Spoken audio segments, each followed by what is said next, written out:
Welcome back to Searching for Christopher Robin. I am Keone. And I'm Christopher Robin. That intro music always sounds like something from, what does it sound like? It sounds like, Pink Panther. does it? That's what my inspiration was for. I felt like that was a good detective. But you can't use Pink Panther. So that's the private mix. Right, you can't use that. So you're like, nah, all We'll, right. we'll call it Multicolored Panther. Seems how we have so many colored houses. Really?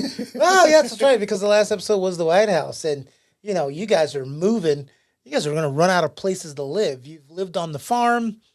Then you lived in the trailer? No, No. nope. He lived there. Then He we lived went in to the the trailer. duplex in He Richfield. went to duplex, and that house didn't have a color. It was white. That It was white. But that was the White House episode. That was not the White That was House. not the White House. Then we moved to it, Then we moved to the White House. and now we're in the Yellow House. Now we're in the Yellow House, which is Lord, we're gonna do the directly whole- across the street. We're gonna do the whole, and they moved. That's the other thing. They moved across the street. It's not. They're not moving towns over. They're moving like 10 feet every time. Yeah, making this way harder than they needed to, for sure.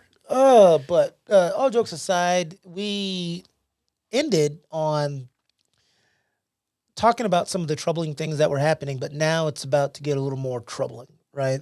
Yeah, at each episode, it just gets more and more in depth and more bold on his end. Now this one, well, this is the part on your end because there comes a part in a child's life when they learn of death.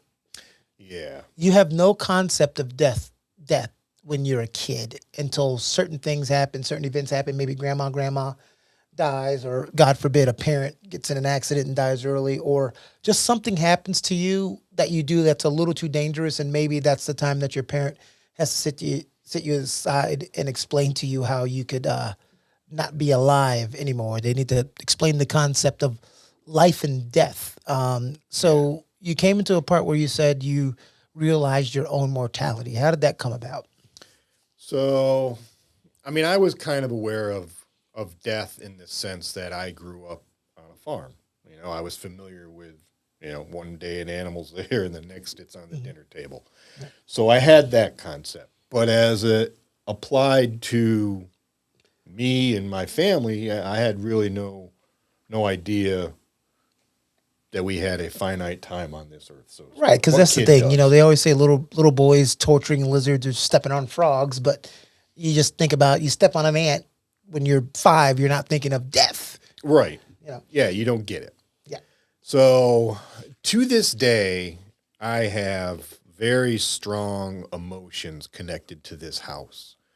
I have nightmares about it.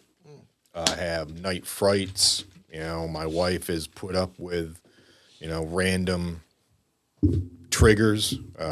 Surprisingly enough, we'll maybe talk about it a little bit more about a week ago after episode 4.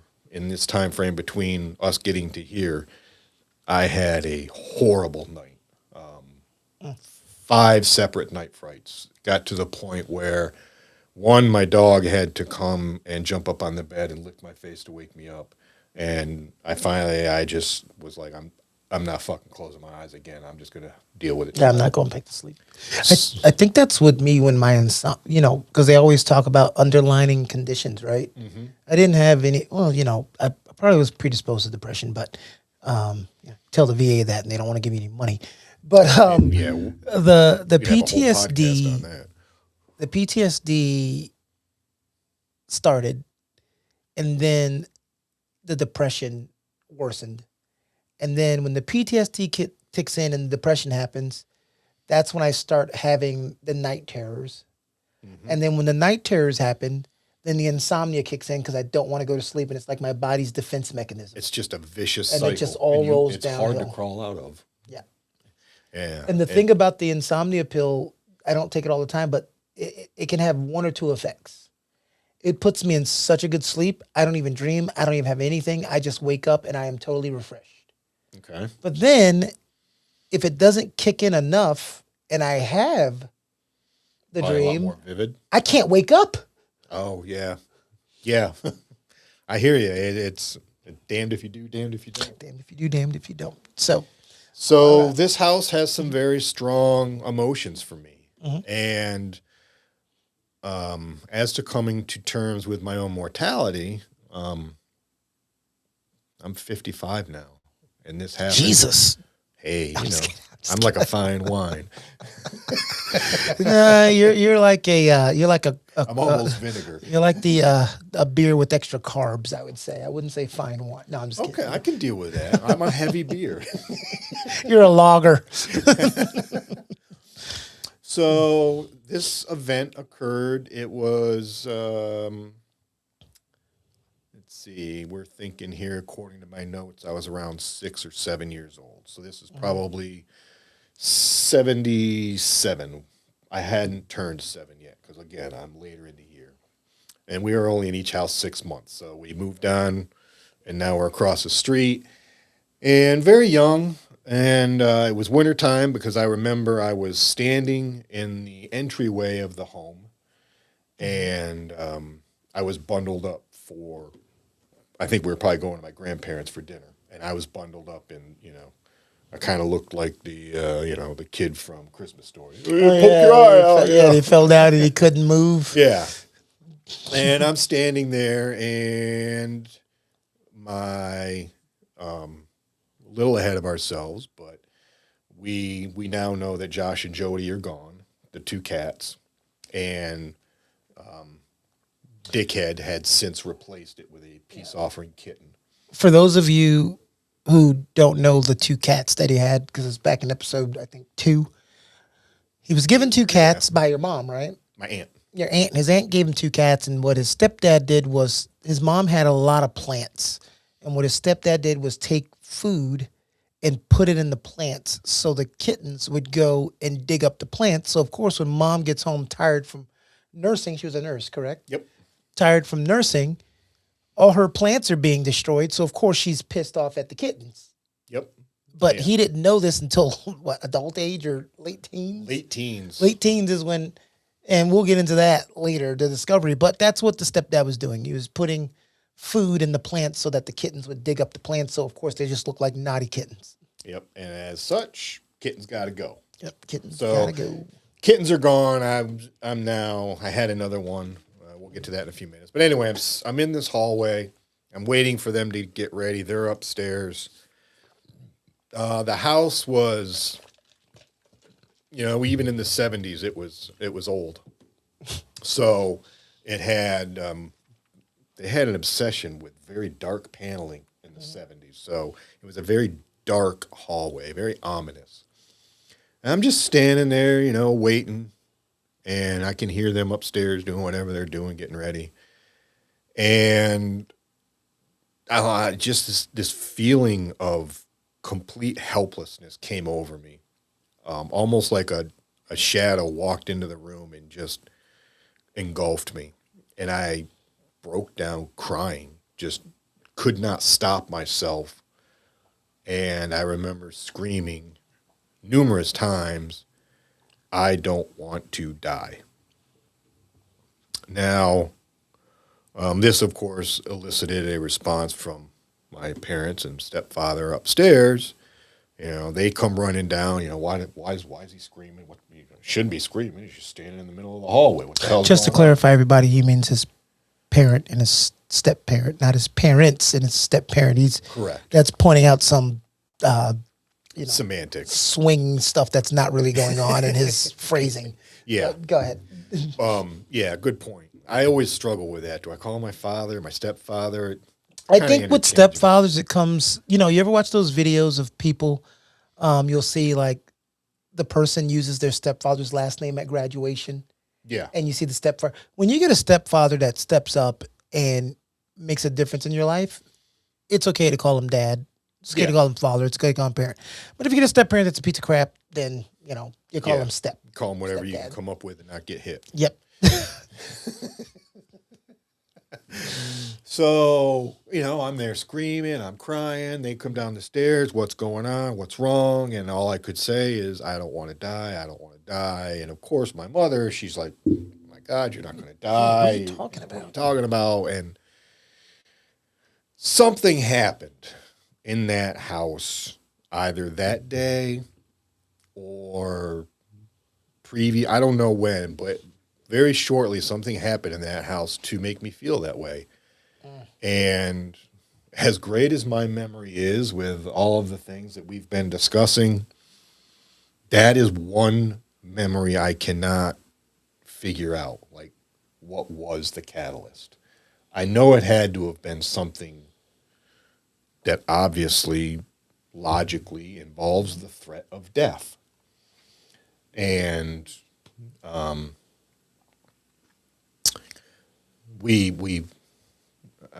let you decide how we approach this, but we have talked with another person who has said that she felt as if my stepfather was a sociopath, and that he had a range of, he wasn't out there killing kittens and stuff. He was just making them bury meat. But, there was definitely a scale that he was on, and she felt like he definitely could ramp it up. Yeah. And I feel like this was probably one of those moments, probably the first moment where it was ramped up. And it crushed me. And like I say, I'm 55, so that was 49 years ago, and it still affects me. Well, when the part you're talking about, what you say is a sociopath, and maybe there's levels to everything, right? Whether it's narcissism, whether you're a sociopath, psychopath. Bill Burr always talks about this thing, functioning psychos, right? Some of us, I'm a functioning psycho, right? Same. There's some times where you're driving down the street and you're like, these three people are annoying me so much I could just run them over my car, but you don't do it because it's wrong and it's murder and you're a functioning psychopath, right? But you like your car. But the thing with anybody is there's a time in their life where those things could be elevators. Serial killers don't just start off as serial killers, right? No, it always starts somewhere. It's a process, and then they get the opportunity for it to get upgraded, especially if they don't get enough help early in that stage. Now, some of them, they can get help early in that stage, and it won't matter. Yes, but if they get help earlier in that stage, those things can be quelled or prevented, or they can be amplified. It's the opportunity, and we are only not responsible. What was that thing? Chris Rock said it. God, I can't remember. It's something about the opportunities that are laid out us in life, right? Yeah. And if you don't have people to help process certain things, you take the wrong road. Yep. Right? It's what we talked about a while ago on this show about parenting. You're a parent. Yep. You have how many kids? 3 boys. I have 0. But you and I will talk about parenting and agree with a lot of things. Now, why is that? I don't have any kids, but I always say I was a kid. And there's just certain things that just make sense. Like one of the arguments is kids are talked about things too early, whether it's sex, whether it's about death, and there's no such thing as too early. It's when they bring it up. It's when they bring it up, when they're thinking about it, when they're exposed to it, right? Because just because your kid says, hey, and they bring up something, and as a parent, you go, well, you're too young to be talking about that. Their brain doesn't magically shut off and say, well, mom said don't think about that, so now I'm not thinking about it anymore. Correct. And I think what happens with a lot of parents is they grow up to be parents and they forget that part of when they were a kid, and that's not how it works. But for some reason, our brain, for a lot of people, switches when they become a parent, and they go, well, I'll tell him he doesn't need to be thinking about that. That didn't work for you either. Yeah, exactly. You're not doing your child any favors at all. You're just letting them come to their own conclusions, which, as Chris Rock would say, maybe that's where you have the opportunity to go wrong. So, yeah, nothing was explained to me other than the fact that I was not going to die. Yeah. And the problem is, if you're not the one explaining it to him, parent who says it's too early, someone's going to explain it to him. And that someone is probably not the right person. Yeah.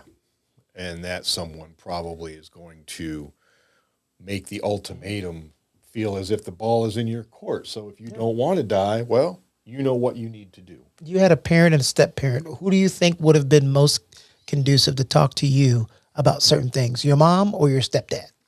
Should have been my mom. absolutely should have been my mom. She obviously had enough life experience to have a kid, but I guess, that doesn't always make someone ready Well, to have a also, kid. some moms, and this is not to dump on moms, we'll get on dads.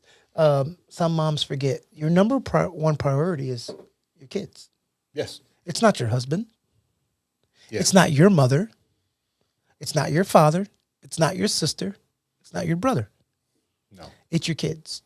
The first time I laid eyes on my first son, something in me changed. And I knew right then and there that there was absolutely nothing in this world that I would not do to make his life better than mine. Now, granted, I didn't. Who, Dylan? Colin. Okay, I was going to say, because Dylan. Dylan's Okay, the middle. Colin. Yeah, Dylan. No, it's good. Dylan's great because he's middle, and the middle kid is always the most independent. Yeah, he was. But that's I'm a middle. The middle kid always. I feel like parents are like, this is the oldest one. You're allowed to mess up on the oldest one, and also the oldest one gets all the responsibility first. And here's the baby that we love, and oh yeah, there's that one in the middle too. Yep. Yeah. Yeah. Jason was the youngest. Yeah. You've never met our middle. Okay, yeah. Brandon, he's a peach. But yeah, your kid. And now think about it like that. You had that thought as a dad. Now think about how much amplified that would have been if you're the one that had the child connected to you Oh, for yeah. 8 to 9 months. Oh, yeah. Oh, yeah. My wife, she is Mama Bear Yeah. personified. She will go to all ends of the earth for her kids. Now, my older nephew can never watch this episode because then he's going to call his mom. Because one day when he was living with me, I was telling him I was going to discipline him about something. He's like, if you do that, my mom was going to, I was like, do you think my sister's going to take your side? Right. He's like, of course, she's my mom, even though I just made that speech, right? So I call her on speakerphone and I said, hey, Darrell thinks that if there was something going down, you and him would be against me. And she goes, no, I'd be on your side. He goes, what? You're my mother. She goes, I can make another one of you. I can't have another brother. Well, there you go. That's an interesting way to put it. He was so offended. So I told him, I said, you have to understand, your mom has another son. And your mom and I have been through so many battles. Yeah.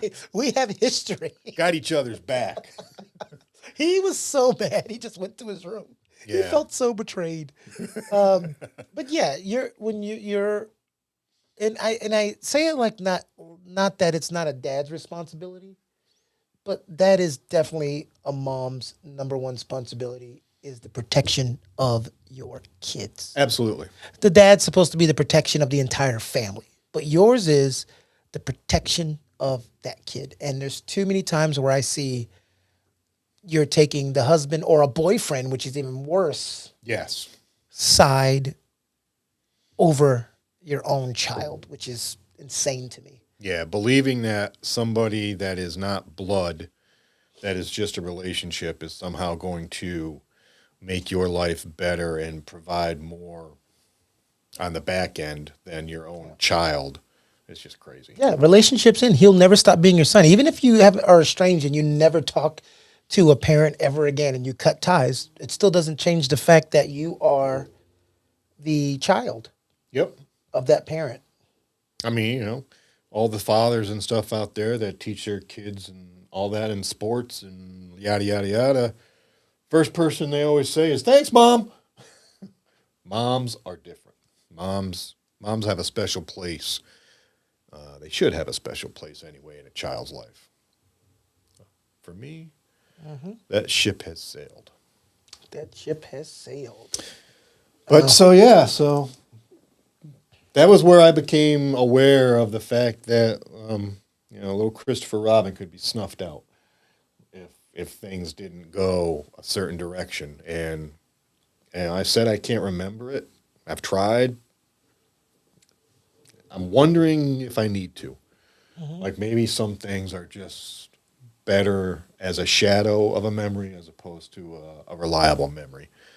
And obviously my brain decided that was something that didn't need to be relived. Even though, again, I still get the terrors and the frights and I remember the dream and the nightmare. It's always that hallway.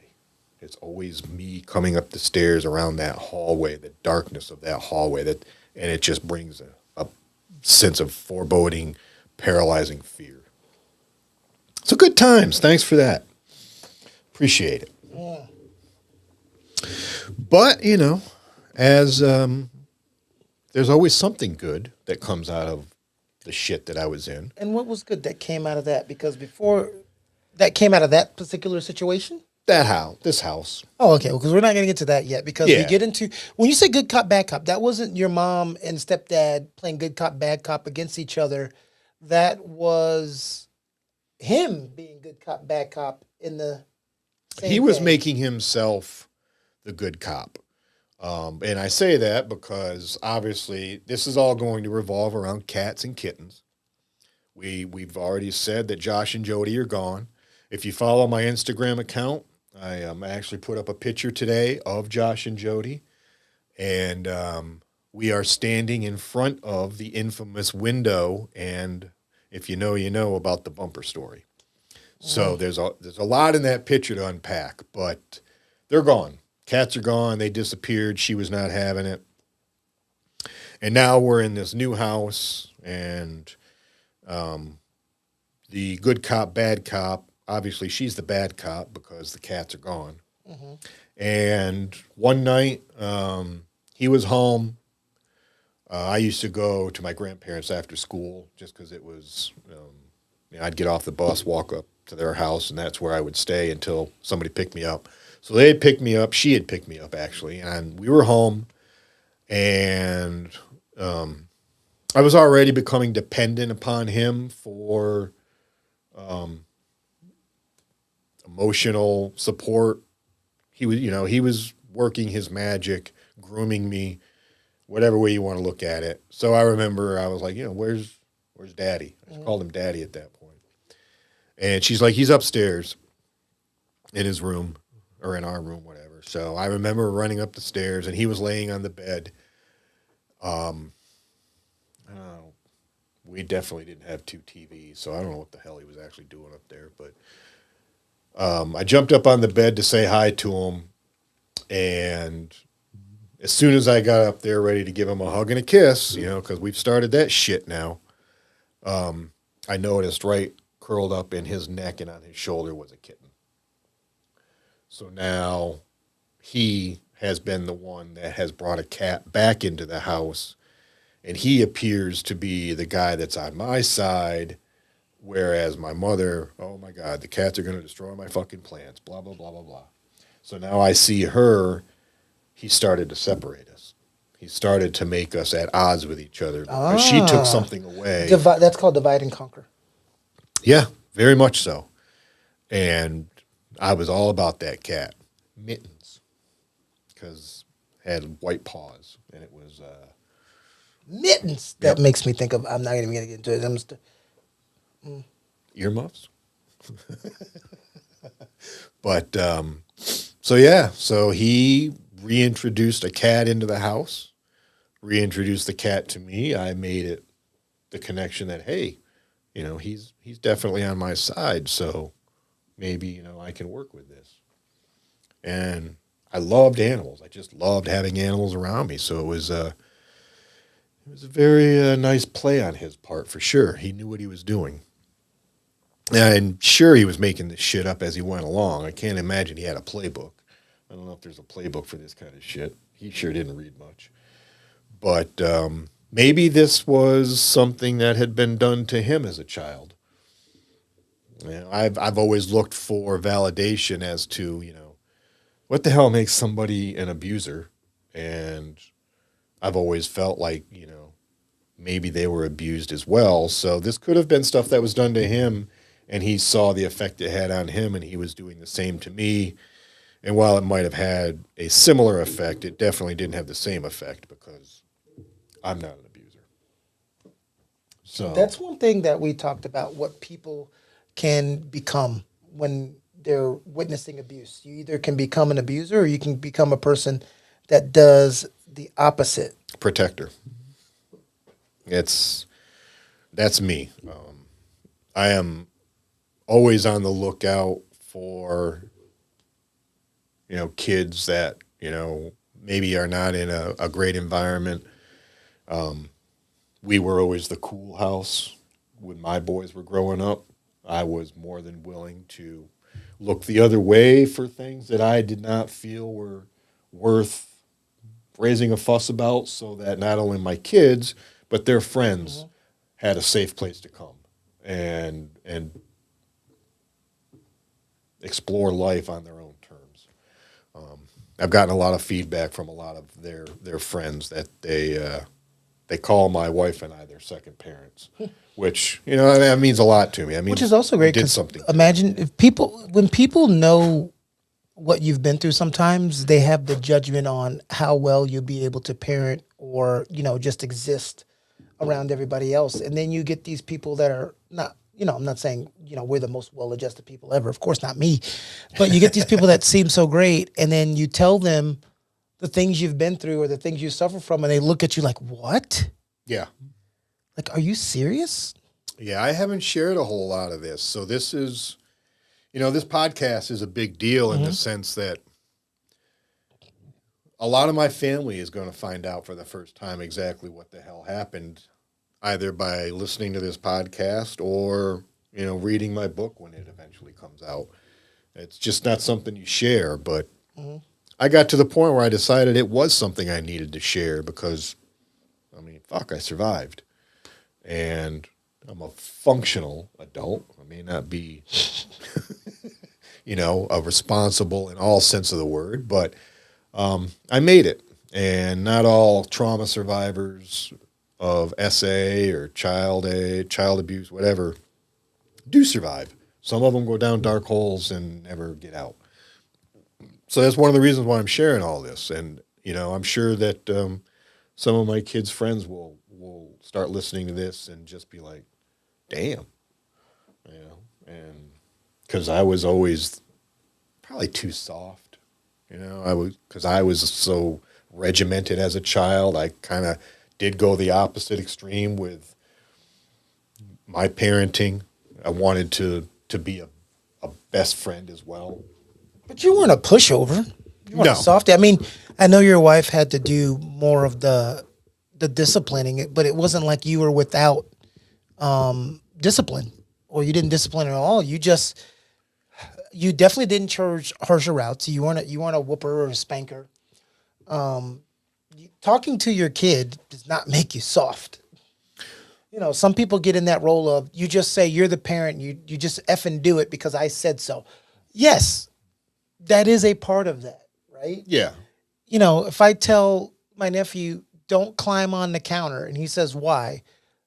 I don't smack him across the face. The first thing I say is, okay, number one, don't just turn around and ask me why.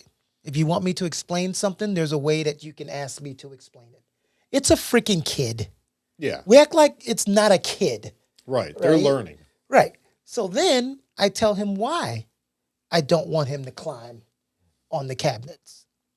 And then when I catch you climbing on the cabinets again, then you get a pop on the butt. Right. But why does my first reaction have to be to smack you across the room because you're doing something you're not supposed to? Yes. And not only does it teach you that you need to watch your P's and Q's because you can get smacked, but it also teaches you that, well, shit, if I ask any questions, I'm going to get smacked. So, they don't want me to know. And you wouldn't like it as an adult if every time you got something wrong, somebody came and smacked you across the face. You'd want to fight. Be some people spitting chiclets. You would want to fight if that was the case. Absolutely. Yeah. So where are we? You got a peace offering. Yeah, I got a cat back. I love the fact that I got rid of your 2 cats. Now I'm going to give you one. Yeah, and Because again, you didn't I get this from your know. mom. I didn't know he had gotten rid of them. It was all Right. No, that's what I'm talking about from that standpoint of you got rid of the darn 2 cats and now you're going to give one. right. And I can't imagine the seething anger that my mother must have felt. Like, when you brought another cat, we got rid of 2 cats that would destroy my plants, and you bring another one? And you bring another one. Yeah. Like, I can't even, so that, you say divide and conquer. That he gave it the old 1-2. And it was funny. You talk about divide and conquer.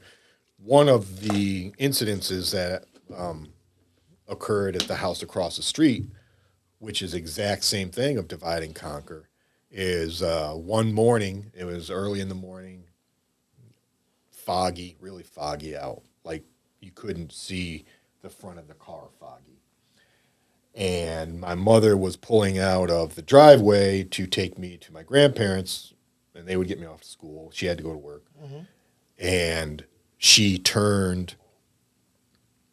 She thought she was where she wasn't. So she turned to merge onto the street, and she turned right into a telephone pole and creased the door on the brand new Monte Carlo that I got hotboxed in on the way to Florida. And the first thing she said, don't tell your father. You know, so right there, there's that division of, you know, mom is good, dad is bad, blah, blah, blah. And now he's doing it, you know. Kids to keep secrets. Right. It's not up to me to keep your shit straight. But that was just a perfect example of, you know, divide and conquer. Like, I'm the one you can talk to, not him. And then he's going, oh, well, I'm the one that brings you gifts, not her. And, you know, I didn't know what the fuck was going on. So, good times. Wow. Yeah. And, yeah, this is a good time to talk about another Winnie the Pooh incident. Okay, let's get into it. So, as we have always, we've touched upon a few times here and there wasn't a whole lot on TV to watch. There was like 3 channels of ABC, NBC, and CBS. And if you were really crafty when you got later in life, you know, you could maybe get that UHF and maybe see some boob if you were real careful. Oh, when they had the squiggly lines, Yeah. right? The squiggly lines that was squiggling all over the place. Right. And then you'd stare at it for 30 minutes and you go, nipple! Yeah, exactly. Yeah, Skinamax. So this particular incident, there was a Winnie the Pooh special that was going to be on, and I wanted to watch it. I mean, I am, at this point in my life, I am Christopher Robin. And there had been no shortage of, you know, exposure to Winnie the Pooh and Christopher Robin. So I always felt as if the stories were about me. You know, I'm a kid. I got that name. I see it. Boom, these are my stories. Plus, you have main character syndrome, so that didn't help. Yeah, Okay. I still do. So there's a special on, and I'm at my grandparents', and it's probably a weekend, probably a Saturday, Friday night, Saturday night, one of the two. And unfortunately for me, there's also sports on TV.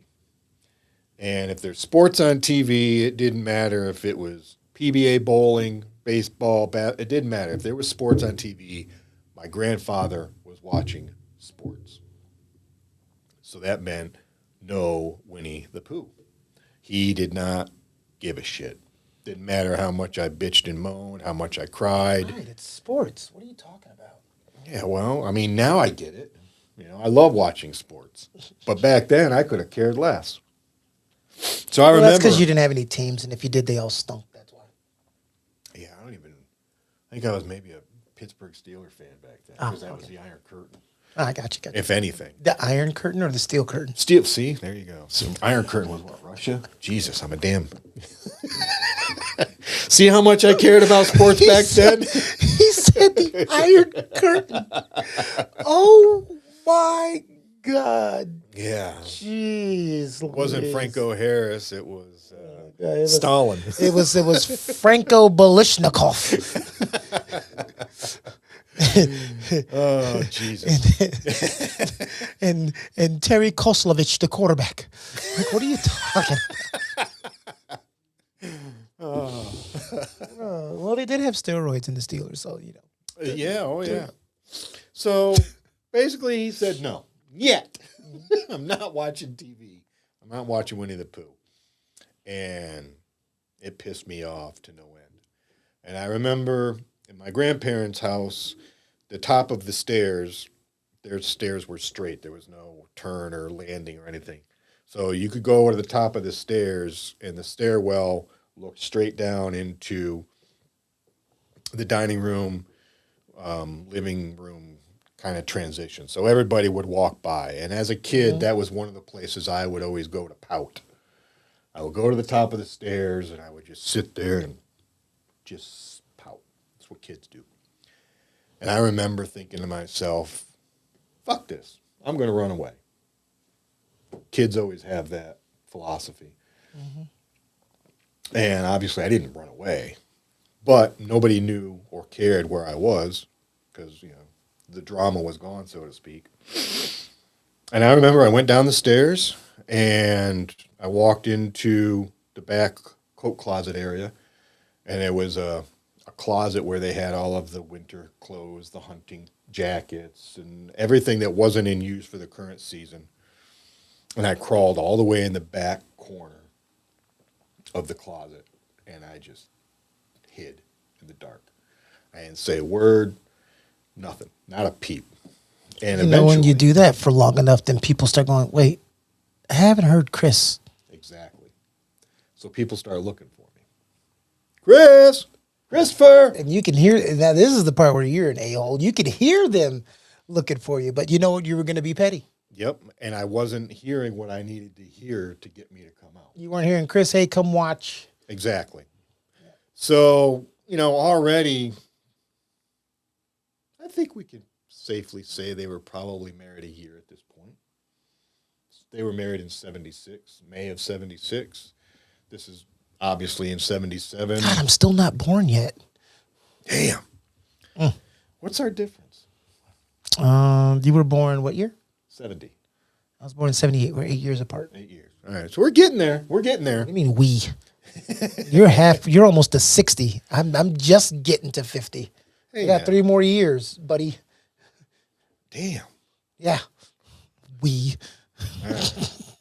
Well, I mean, we're almost getting to 78 in the story. Oh, my bad. Oh, I take all that back. Hey, we'll edit that out. Oh, never mind. It's alive. So I'm not hearing what I need to hear. And I'm in the closet pouting and kind of getting a little bit of satisfaction from the fact that they're looking for me. And can't find you. Can't find me. So like you say, everyone's going, where's Chris? Well, now they get my grandfather involved. And it doubly pisses him off because now he can't watch his sports, which was the whole root of this entire episode of me being a little shit. So he's starting to get pissed, and it basically comes, when I find you, you're getting the belt. And he was getting to that point where he was fucking done. They looked for me for a while. And at one point... Never did they thought maybe he's fell asleep somewhere in a corner and he's knocked out. Yeah, that probably didn't even cross their minds. Especially given the episode where I had just, pitched a fit. Because they know. Yeah, kids are notorious for falling asleep after a tantrum. Mm-hmm. Yeah. Oh, yeah. Crying takes a lot out of you. Yep. So at one point, somebody actually looked in that closet, but they didn't look hard enough. They almost found me, but they didn't. And it goes on and on and on. And eventually, my aunt, who is not yet my godmother, but eventually she became my godmother, and her boyfriend, they're all looking for me. And they must have known I was somewhere in the house. Chris, if you come out, we'll take you to your house and you can watch Winnie the Pooh. Boom. Boom. Jetted out. I got what I wanted. And I come walking out, big smile on my face, problem solved. Why didn't you guys think of this earlier? I was still in trouble. My grandfather was still fucking hot. But he went back to watch sports. They bundled me up. It was halftime. Halftime was over. Yeah. Let's get back to what we were doing. So they bundled me up, and, nobody locked their house back then. So they didn't have to worry about getting into the house. So they took me down to the yellow house. We made Jiffy Pop on the stove, and we sat on the couch, me between my aunt and soon-to-be uncle, and we watched Where was your stepdad at this point? They must have been out. Like I say, it was a Friday or Saturday night. The two of them had gone out. They were still doing, things that people in their 20s do, because they had plenty of people to watch me. So that wasn't an issue with a babysitter. So they were gone. But yeah, I got to watch Winnie the Pooh, and it's a good memory because of the way it ended, and the fact that I got to watch Winnie the Pooh, but I felt safe with my aunt and soon to be uncle. They were really the uncle was the son of remember with the greenhouse. I talked about the woman that used to play the piano and gave me Henry, the make believe man. Oh, the stuff we were going to talk about in the shit. next episode. Okay, great. Yeah, I get my. See, I forget because of the technical difficulties. My bad. So that's who that man is. That's my soon-to-be Uncle Mike. So when you were 16, Foreshadowing. no, what's crazy, everybody? I'm laughing because we're in episode. What was this? 5? Yep. And he's only still like 7 years old. Yeah. So we talked about enough for you to be a teenager. But you know what? If I sat down and I mapped out, if anybody sat down, anybody who's watching sat down and mapped out your life, you'd be amazed if you could remember all the stuff between 3 and 7. Heck, that's like 5 novels. Yeah. Right there. Especially if you had a somewhat traumatic childhood. Yeah, I brought this up with my therapist. I'm like, why do I have such vivid memories? Because it's trauma. From this early? And she said that trauma memories are stored in a different part of the brain. Those are the chapter markers. Than regular long-term memories. They're stored in the amygdala, which is basically the survival part of the brain. So the memories are tied to survival. Well, and it could. I don't know if I'm not the scientist on this, but your subconscious as well, because trauma can do 2 things. And this is not going against what she said. Trauma can do 2 things. It can be benchmarked, where she said, or it gets buried and erased from memory. It didn't happen. Yeah. Like the catalyst that brought me to and then what'll happen, because here's the thing. Remember I told you, because I don't want, sometimes I take over the episode. I told you what happened to me when I was 6. Yep. So I forgot about what happened to me when I was in elementary school and when I was in pre-K. 2 things happened. One in pre-K that was very disgusting, and one when I was like 9 years old. Okay. I'm in high school. I have forgotten all about those 2 events. So basically from 9 years old to high school, those things didn't happen. Yeah. And I'm sitting in the 10th grade and we're doing algebra or whatever. And this had to be re-explained to me. I come to in the psychiatrist's, the school psychiatrist's office, or psychologist, whatever it was, counselor. Yeah. And he said, "What's wrong?" I said, "What do you mean?" He goes, "They said you were in class. The teacher was talking to you. You didn't respond. And then a tear just came down your face. For some reason, at that particular moment, those 2 events just flew to the front of my head." Decided it would be a good time. Out of nowhere. No trigger, no prompt, no nothing. That's crazy. And then I told the counselor, "Well, do you want us to call your mother?" Why? I said it when those events happened. So why do I need to rehash that again? Yeah. Especially because you'd probably just end up with you getting smacked. Yeah. Well, not at that point. In high school, I was done getting smacked. My smacking ended when my grandfather told her, "Don't hit me again." At least you had somebody. It was one of those things. My mom was one of those people where, and some kids will tell you their parents were like this. If she told you something and you didn't remember, you don't listen. But if you told her something and she forgot, you never told her. Yep. Gaslighting 101. Yeah. So I told her, I think it was like 9th grade or whatever. I told her I was going to my best friend at the time, Jamaican friend. I'm not gonna say his name. Really cool guy growing up. Now he's a MAGA. So he's a black MAGA. But anyway, there's still time. No, he's done. So he sorry, I said I was gonna go over his house after practice. Mm-hmm. So after practice, I go over his house, which was never a problem. My sisters could never go anywhere because they always needed a ride. I just found my way, which literally involved walking. Yeah. Right. So from the school, it's like a 2 and 3 mile walk.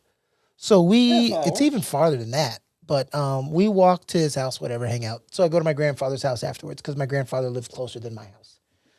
Okay. I'm in the backyard with my grandfather. He's working on his riding lawnmower. Here she comes, pulling up like a bat out of hell. Get out of the car. My mom had a mouth like a sailor.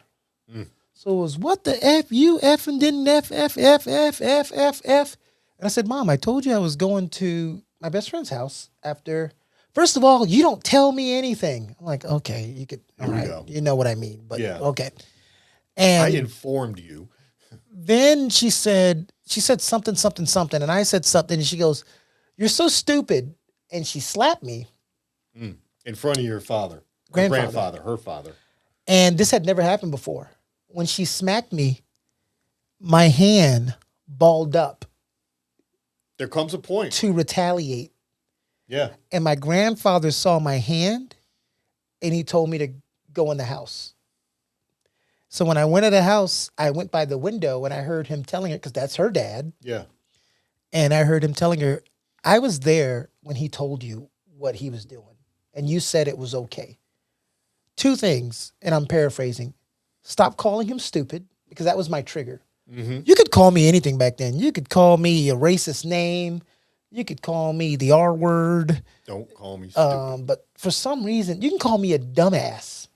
But for some reason, stupid was like my trigger. And I think it's because she said that word a lot. Makes sense. And he said, stop calling him stupid and don't ever hit him again.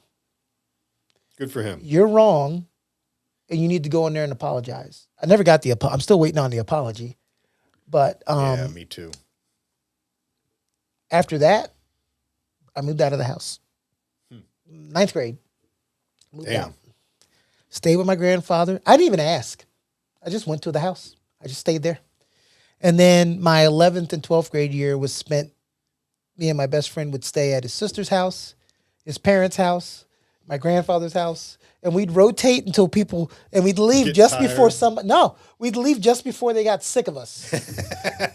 So that way it was just like, hey, Keone's staying over. And they'd stay over for, a week and a half and then bounce. And then it's so crazy, the parallels, because I jumped out of my house when I was late teens, done with it, moved around. I couldn't. That's crazy. Plus I lived in, my dad's gone. They separated, divorced. And so it's me, my older sister, my mom, and my younger sister. It's a teenage boy living with 3 women who are constantly at each other's throat.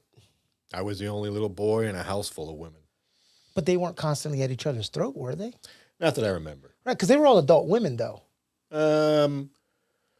At my grandparents', the closest one to me was about the breadth that we are, about 8 years apart. She was your aunt's daughter? No, she was my mom's sister. There was 4 daughters. So that's the difference, though. We're talking about the mom and the daughters. Whereas these were mostly adult women of your grandma, daughters, but they were adult women or sisters and stuff. We're talking about the mom and the 2 daughters. And this doesn't happen with every mom-daughter relationship, but a lot of them, they just get to these ages where they just turn into fighting sisters. Yeah. Yeah. They start to realize how similar they are. And I was in a madhouse. Like it or they don't. Yeah, that's why they tell you if you argue with your mom a lot, you're going to get a daughter that argues with you a lot. Yeah. They always say, be careful what you wish for. Be careful what you wish for. Be careful what you wish for. In the next episode, guys, we're going to talk about Chris getting back to school. where a lot of the old friends start to pop up again from the TBI days.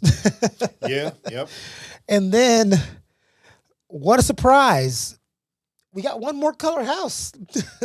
Yeah, we got one It's more the- color house, and then It's the, no, shut up. and then yeah. Jesus. Don't give away too much. Yeah, that's why I'm here with you. You give away the farm. Give away the farm. I like what you did there. I like what you did there.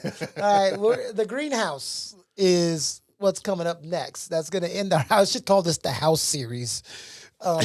Before, well, how far was the greenhouse from the yellow house that we're in right now? 2 miles. I can't stand Same you. road. Same road. What? It's just, I can't make fun of you. You know why? I mean, I you lived can. on the 4th floor of this apartment building that I live in. Right.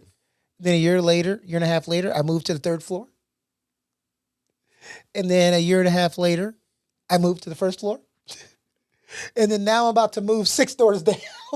Damn, I mean, Well, it's going to save me $600 a month to move 6 doors down. So well, you it's can't. $100 a door. So You can't beat that. That's a good deal. yeah, so I don't have to hire movers because if I can't walk that stuff from here to here, You can have a pizza worthless. party too. Hey, we're moving today. You know who I'm calling. Hey, I will be there. All right, everybody, this has been another episode of Searching for Christopher Robin. I said it right. You did. Everything's getting good. Everything is getting good. And I am Christopher Robin. Thanks for tuning in, and make your trauma your triumph. We'll see you next time.